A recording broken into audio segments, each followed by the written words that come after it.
7 বছর প্রেম করার পর সাগ্নিক আর সোহিনী বিয়ে করেছে। দুজনেই অবশ্য চাকরি করে, আইটি সেক্টরে আছে।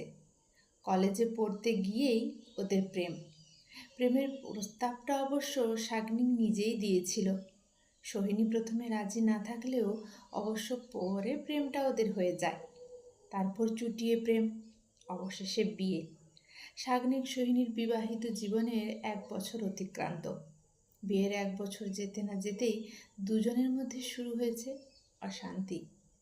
যেদিন অফিস থেকে দুজনেই তাড়াতাড়ি বাড়ি ফিরে এসেছে, সোহিনীর চায়ের একটা কাপ সাগ্নিকের হাতে দিয়ে চায়ের চুমুক দিতে দিতে সাগ্নিকের পাশে বসতেই সাগ্নিক খুব শান্ত স্বরে বলল, সোহিনী, একটা কথা বলবো?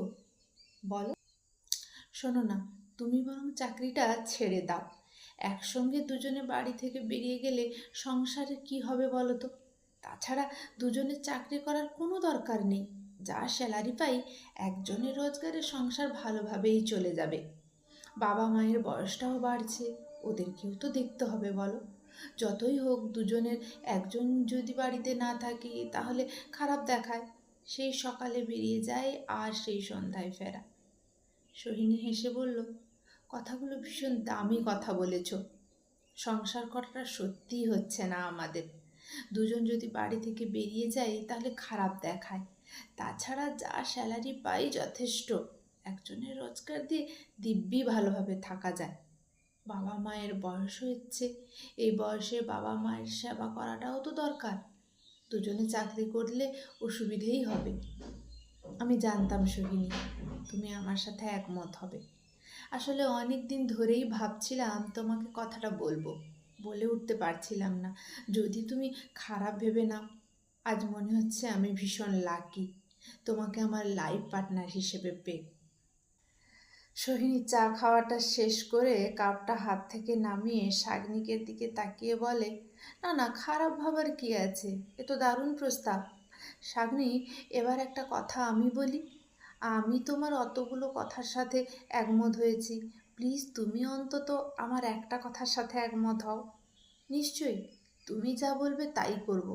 কথাটা বলেই সাগ্নিক, বলো আমাকে কি করতে হবে? তুমিই বরং চাকরিটা ছেড়ে দাও। একজনের রোজগারেই যখন চলে যাবে তখন আমি চাকরিটা করি। তাছাড়া বাবা মায়ের সেবা তুমি নিজে করলে যতটা পূর্ণ হবে, আমি করলে তোমার সে পূর্ণ হবে না। সোহিনীর এমন কথায় তেলে বেগুনে জ্বলে ওঠে সাগ্নিক। মানে, কি বলছো এসব?